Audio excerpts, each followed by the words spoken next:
All right, right now we have on PUP, we have Jordan Brailford will start on PUP, Danny Johnson on PUP, Alex Smith on PUP, and NFI will be Bryce Love. Everybody else is ready to go. Raise your hand and get the microphone. Jay, Trent Williams here. He's not here yet, no. Not here yet. Have you talked to him? I have not talked to him personally yet. How disappointing for you is it that he's not here? I'm really concentrating on the guys that are here right now. We know how we feel about Trent, how important he is to this football team, and we expect him here sooner than later. Coach, how do you not take it personally? I know there's obviously the business side of the game, but you've worked with Trent for so many years. How do you separate the two of him not being here? Yes, right now there's some things he has to work out individually, personally, with his agent, professionally, whatever that may be. I don't take anything personal in this business for sure. Love Trent, love what he's done for this franchise and his team, but we expect him back soon. Jay, do you have a sense of exactly what Trent would like to gain from this? I don't know. That's something I'm not in talks with. How can Trent's absence kind of affect practices, as you're trying to figure out your quarterback battle, for example? I think it can affect practice. We have to adjust. We've learned the hard way over the last couple of years. We have to adjust. We have to get guys ready to play. It's no different whether he gets injured or what have you. We have to get other guys ready to play. It's a great opportunity for other guys. John Christian, great opportunity for him. Great opportunity for Eric Flowers. Play some more tackle and play some guard. And a great opportunity for Wes Martin to get more reps at guard. So somebody's absence is another person's opportunity, and those guys will take advantage of it. For years, the concern has been interior depth on that offensive line. You guys drafted some guys. Now, how concerned are you at the tackle spots? I'm not concerned at all right now. We have 86, 85 healthy bodies right now. So most I've had since I've been here. So we have a lot of guys to look at, a lot of work to be done. So competition will be great at every position, and we don't expect any drop-off when some players not here. We expect other guys to step up and perform. Jay, you have 4 of your 5 starting offensive linemen who've had off-season surgeries, just in terms like Brendan Sheriff, Morgan Moses. How those guys look so far, like just going through some conditioning stuff right now? Brandon Sheriff looks amazing. He's in great shape, best shape of his life. Chase looks great. Morgan Moses came in unbelievable shape. He's down to 328. Best shape of his career, in my opinion. So feel good about those guys. And then the rest of the guys have, Wes Martin for being a rookie, and the rest of the guys have also done a good job coming in shape. They ran really well. Coach, I'm down to 328 also, so I feel pretty good about that. Good for you. Okay, thank you. About a month ago, you were talking about hard knocks, and you jokingly said, if we make the playoffs next year, it won't be a concern. If we don't make the playoffs next year, well, I probably won't be here to worry about it. So there's always pressure to win. Do you feel an excessive amount of pressure this year? And if so, how does it affect you personally and professionally? I think that this is the greatest coaching job in pro sports, really. And it's an honor to be the head coach of the Redskins. And with that comes great expectations. And we haven't lived up to them the last couple of years.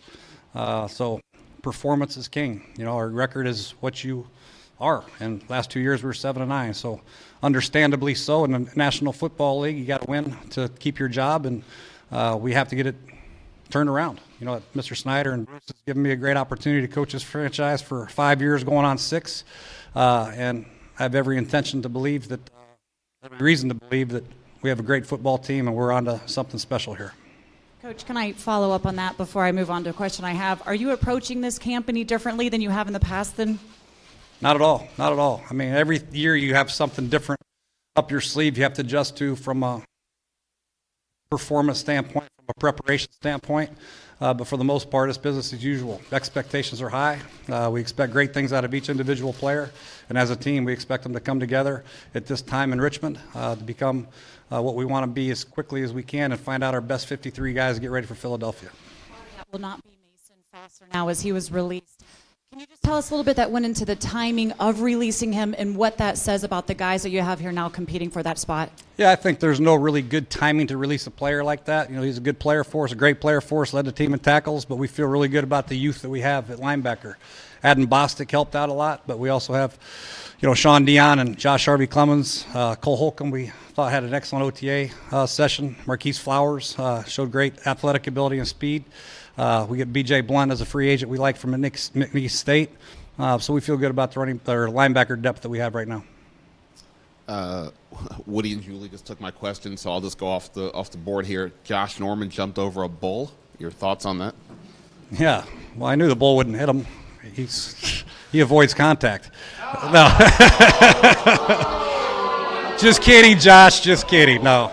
Josh is a man of the world, man. He's experienced more things in his life that most at his young age that most people have in their whole life. So obviously we wouldn't recommend that for our players, and we want them to keep out of harm's way. But Josh is a unique man, a unique person. He's done a lot of great work other than jumping over bulls. He's done a lot of charitable work that people don't know about. Done great things for communities. So I applaud Josh in his way he lives his life.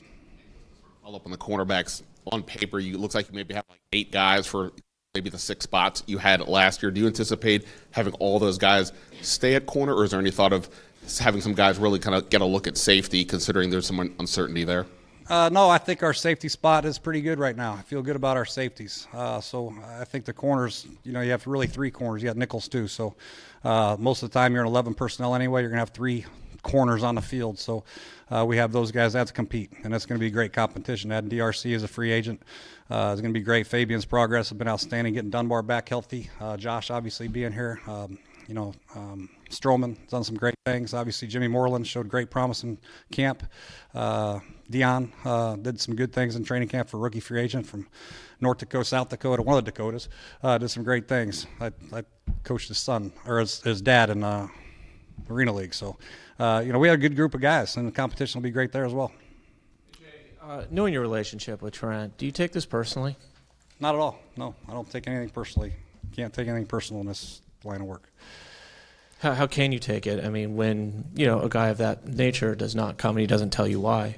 It's not personal right now. This is the first day of training camp, and there's some things that we just have to go through. It's business at this point, and like I said, I expect them to come back. And there's hope's not a word that I'm going to use. I expect him to come back, and he understands what this franchise has done for him, and he understands what he's done for this franchise. So hopefully we get him back soon. Jay, I said hope. You guys brought Eric Flowers in to play guard, obviously with Trent not here. What is the plan for him this spring? We brought Eric Flowers in here to be an offensive lineman. The initial idea was to play him at guard, but also understanding that he has the ability to play both right and left tackle, which he's done in his career. He's never played guard. We're going to try to transform him into guard, but if need be, we can put him back outside of tackle, no problem. He's learned both of them already through the OTA process, so we'll just wait and see where we're at. Having him at left tackle, having Wes Martin at left guard is not a bad thing. Having him at left guard and having John Christian at left tackle is not a bad thing. We have Simone Paris is coming in here to compete, so we have some other guys to look at as well.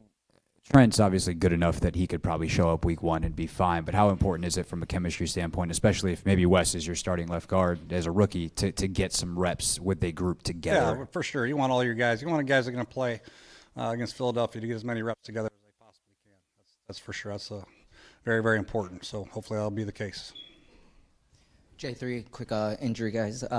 Geis, Christian, and Rulia. All cleared. All cleared. And was there any thing with Geis's hammy a couple weeks ago, or was that?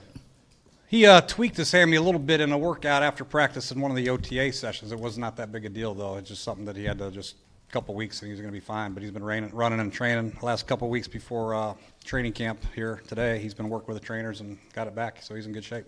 Will he be limited at all? No. Okay.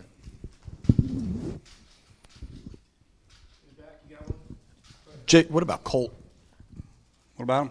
He's clear. 100% ready to go? Yeah. Limited at all? No. We're going to let him roll. Jay, you said, over to your left, you said you hadn't talked to Trent. Has the organization, somebody with the organization, talked to him about the why of not being here? I'm sure that has taken place, yes. Okay, so you're the one who's has to answer these questions, even though you don't have all the information. Does that bother you? You're not the one in contact with them, but you're put up here having to answer for that situation? No, not at all. That's my job. I think eventually we'll get it done, So right now we're just going to wait and see how it pans out. But Trent knows how we feel about him, how I feel about him, how his team feels about him. That's a given. Any motivation in Josh Dotson so far this all season? He had a great OTA, mandatory minicamp. He did a good job. He's got a great command of the offense, playing more confident, attacking the football. Yes. Coach, you said your approach to training camp hasn't changed, but as you pursue a playoff position, does your approach as a coach change, your coaching strategy, or how you coach, does that change? Has that changed? You have to change. Yeah, you have to change in some regard, whether it's a practice session, your times you're practicing, amount of work time you put on third downs, red zone, what have you, no huddle. Schematically, there's some things we're going to do a little bit differently offensively and defensively. We're going to have different players at different positions, so we're going to be a different football team.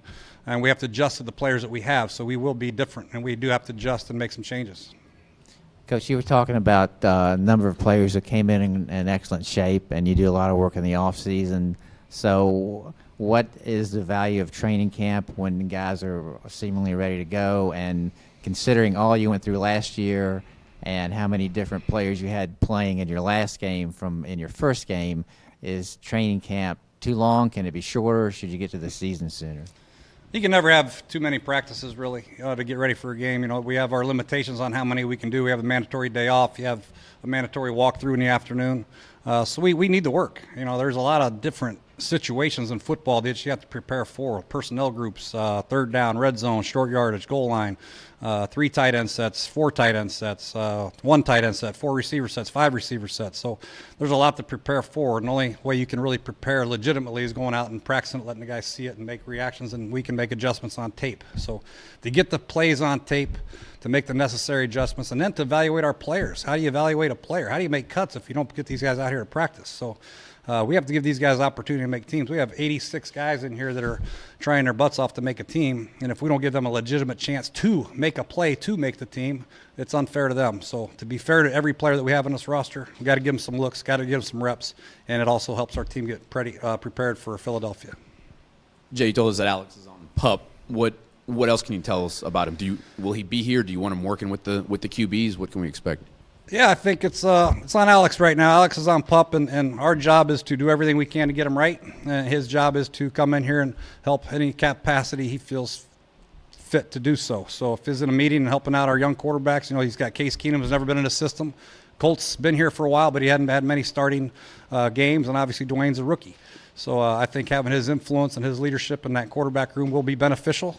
But the most important thing for me and for this organization is for Alex to get well. So if he needs to take some time and do some rehab or what have you, he's free to do that. But I know that he wants to be part of this and help out in any way he can. Somehow we've been talking 10 minutes now and haven't even talked about the quarterback battle that's going on. How do you divide up reps, especially now that Colt's a part of this thing? What is that timeline like? Because I imagine it's condensed with Philly not too far away. Yeah, they're not too far away. We have time, though, and we intend to give these guys an ample opportunity as we do every position: outside linebackers, inside linebackers, safeties, corners, receivers, running backs, tight ends, offensive linemen. We got to give these guys opportunities to make plays and show which one's the best. And it might come down to the wire. It might come down to Saturday before the Philly game. Who knows? But I feel confident in every one of our quarterbacks. They have a skill set that is beneficial to help this football team win games. At the end of the day, it's our job to figure out which one, week one, will give us the best chance to beat a division rival. So even division of reps starting? Yeah, they'll be close, yeah, for sure. Is there anything you're looking for to stand out from any 3 of your quarterbacks to sort of pinpoint who will be your starter? It's always about consistency, yep. Consistency and making plays, really, and having a great command of the offense. Leadership, accuracy, decision-making, fundamentals in the pocket, ball security, accuracy. All right. Coach, just want to ask you a little bit about Kyshawn Jarrett, his adjustment that he's made from being a player to being a part of your coaching staff, and also just the impact that the Virginia Tech players and even Kyshawn has had on the Redskins. Yeah, Kyshawn's been great. He's obviously we had high hopes for him as a player. He's played corner, he played nickel, he played safety, all as a rookie. So we knew that once the injury happened, that he needed to be in football. He had a passion for it, and it was just a matter of him making that decision that this is the road that he wanted to take, and welcome him with open arms. He's going to be a great football coach. He's going to climb the ladder very, very fast, become a position coach and a defensive coordinator and probably head coach very soon. Got a great head on his shoulders, got great rapport with the players. And as far as Virginia Tech's, every guy we've had so far has been pretty good. Adonis and Settle and Stroman. they've been good for us, and come from a tough program. They run a good ship over there, and so we've had success with those guys. Jay, with Montez Sweat, ultimately, how did he come out of your OTAs and mini camps physically, health-wise, and how is he going into this? Obviously, he's not a pup, but just in terms of his whatever prior medical conditions, is there any limitations, or is he full bore? He's full go. He's fast and big, and he's in good shape. All right, guys. All right.